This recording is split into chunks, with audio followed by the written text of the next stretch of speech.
into this one. This one is called, Usually I Would Never Say This.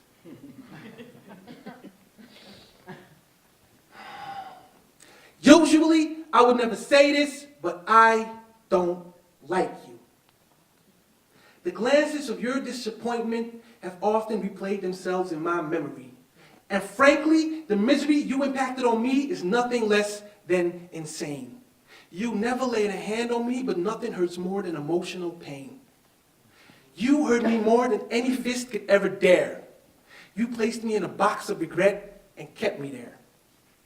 The whispers of your neglect became screams in a head already filled with self-loathing. And when your messages came to me through my mother, it felt as if you were gloating. Usually I wouldn't say this, but no. Let's just continue on. We'll come back to this, but later on. You never gave me a song to listen to.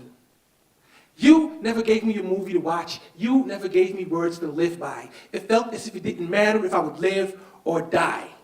Our conversations consisted out of hello and goodbye.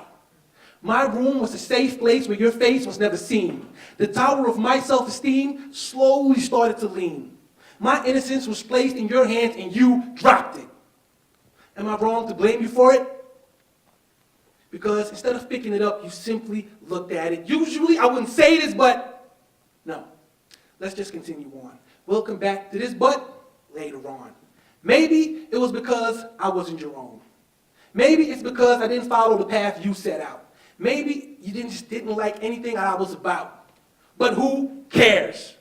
A child is supposed to be loved, and you forgot that rule. You made yourself and every man that looks like you look like a fool. The steps of your regrets will be engraved in the stone wall that is my past.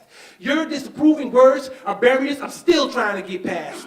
This is the strength of the curse you have cast. Usually I wouldn't say this, but no. Let's just continue on. We'll come back to this, but later on. Perhaps you wanted your failures to be redone by me. Perhaps I was a trial run for how your child should not be.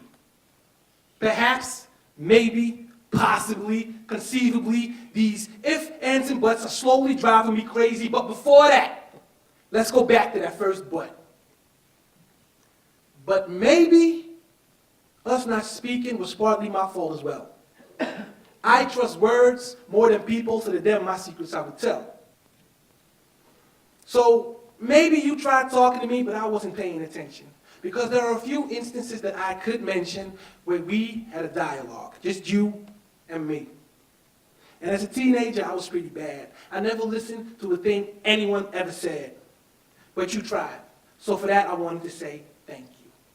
Now let's go on to but two. Losing your innocence is a part of life. Thanks to those experiences, I can now handle strife. You introduced me to rap because I know it wasn't my mother. And thanks to you, I now have two little brothers. At times, we had no words to share. But I tend to forget that you was always there, to say goodbye to say hello to. Walking away is so easy, but you stayed, so I wanted to say thank you. Now let's go on to but three. You cared for me, but not the way that I wanted you to. You were there for me, but not the way that I wanted you to. But who am I to tell someone how to love? If I don't convey through words how I want to be treated, then I should not complain if it's not the way I want it to be. Because honestly, it sounds real selfish to me. Now let's go on to but four. You are still around. Still handling all the nonsense I might throw at you. You even decided to throw in a few yourself. Diamonds and gold are worthless. It's you and what you represent that are the world's wealth. Because you are filling a void that is left by those unwilling and those unable. You are bringing peace to a sea ever unstable.